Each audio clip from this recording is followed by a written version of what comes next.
We're real similar. Musicians and comedians always seem to like get along real good. We have like real similar sort of just sensibilities. Yeah, dealing with a lot of clowny shit.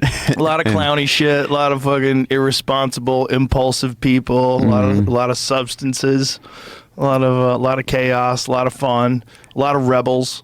Yeah. You don't pursue that dream if you've got, a law degree and, a future with the firm and, everything's lined up and you got your 401k. No, it's like, you got to be a wild person. You got to have a screw loose. 100%. Somewhere there's got to be a screw loose, or, there's some major issue, whether they express it or not. But that's how the great stuff comes. Mm-hmm. Like, look at Jelly Roll. How do you don't get a Jelly Roll? No. With a guy who's had like a perfect education and a well-rounded lifestyle, and you don't get that beautiful, amazing, soulful music and that incredible human being. You don't get that out of that.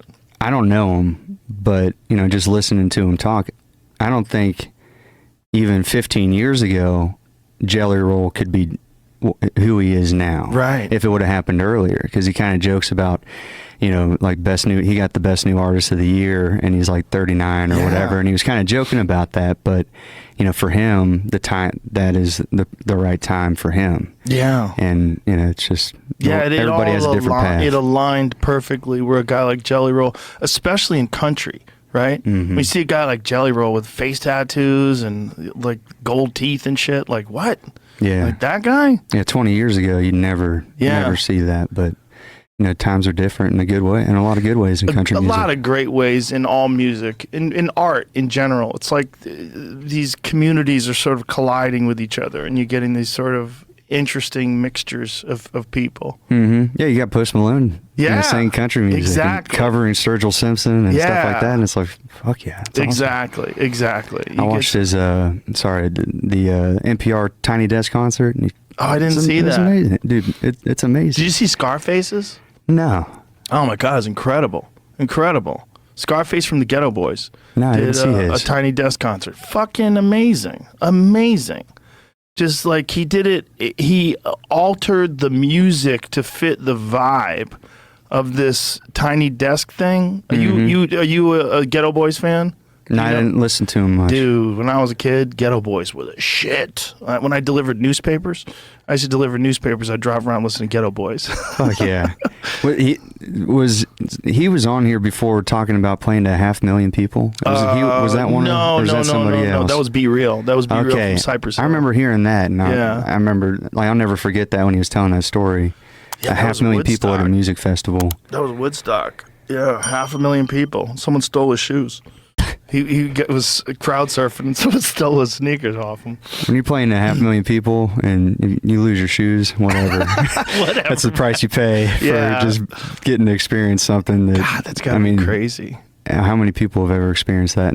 I know, right? That's gotta be nuts, man. That's gotta be nuts. This is something nuts about just enormous crowds, but enormous crowds vibing to your music. It has to be crazy. That has to be really. That has to be so surreal. There's a video that my bandmates were showing me from, I think it was like that 90s Woodstock. It might have been the same one, maybe a different day, but it was like Metallica or Korn. I think it was Korn. And that sea of people it looks like a sea with all of them like jumping up and down. Oh wow! And the video is profound. Like it was incredible. I don't know how to. I can't believe nobody died. Yeah, in that with all those people moving. But Dave Chappelle and I did the Tacoma Dome once in. That's look at that. That's so crazy. Look at that. Oh my God! It does look like water. Wow. Look at that. Wow. By the way, that's a really good way to get brain damage. I got some of mine. I never used to think of that until I talked to my friend Mark Gordon, who's an expert in traumatic brain injuries. And he's like, yeah, you're not supposed to be bouncing your head around like that. Like I got to that. stop doing that. I do that in my shows. I need to stop doing that. I think it legitimately gives you brain damage. I'll start getting punchy, and I never fought. Yeah, It'd be bad. soccer players get it, man. Yeah. Soccer players get CTE from heading the ball. A soft-ass ball, bouncing it off your head over and over again will give you brain damage. Yeah. Jet skiers, you get it from jet skis. Oh, yeah. Bouncing on waves all the time. Bang, bang, bang. You can get brain damage that way, which is nuts. Hard to believe.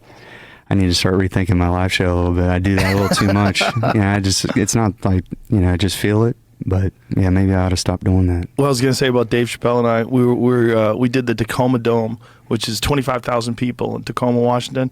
And we sold out the Tacoma Dome, and it was like the highest attendance. We broke the attendance record, and we're backstage, and the crowd is just nuts. And Dave's sitting there with a cigarette, and he looks at me and he goes, "Not a whole lot of motherfuckers get to do this." Yeah, yeah. The percentages of people that ever get to experience that. No, it's so small. And you guys do it with just a microphone. That's crazy. Like, damn, I'm one of the least funny people you ever meet. So like seeing folks that can play an arena just because of your jokes and shit, like, and your ability to tell a story and the timing and the punchline, that's something I can never do. Never ever do. I have none of that. No talent for that at all. Yeah, it's a thing that you either want to do and have to learn how to do it, or you don't. But it's not outside of. There's a lot of funny people. They just don't do it. Mm-hmm. It's not a thing that but it's a long journey. Like, to get good at stand-up, it takes like 10 years. It takes 10 solid years of constantly performing. And every comic will look at a comic. Like, you did, like, someone will tell you, like, how long has he been doing it? 2 years. Like, all right, see you in 8 years. Mm-hmm. Like, there's like a thing. Like, everybody looks at comics that haven't been doing it any more than 10 years. And they go, how good is he? What's he got? He got a good solid 15 minutes? Like, what happened? Does he fold up when, like, what's his bits like? Do they have any depth to them? What's the timing like? Is there any misdirection? Is there any, like, what's the level that they're at? Because it takes so long. It takes so long. But it's not like singing. Like, you can either sing or you can't sing. Like, you have a God-given voice. Like, there's people that just can fucking sing, man. They can sing. Mm-hmm. Like, they just have there's a quality to their voice, and they're just born with it. And it's pretty amazing. I don't have that. Yeah. Whatever that is. That's the whole reason I can do what I'm doing, because I didn't pick up a guitar until I was 20. Really? Yeah. So I got a late start, and, I'm not a great guitar player. I'm still very much like an intermediate guitar player.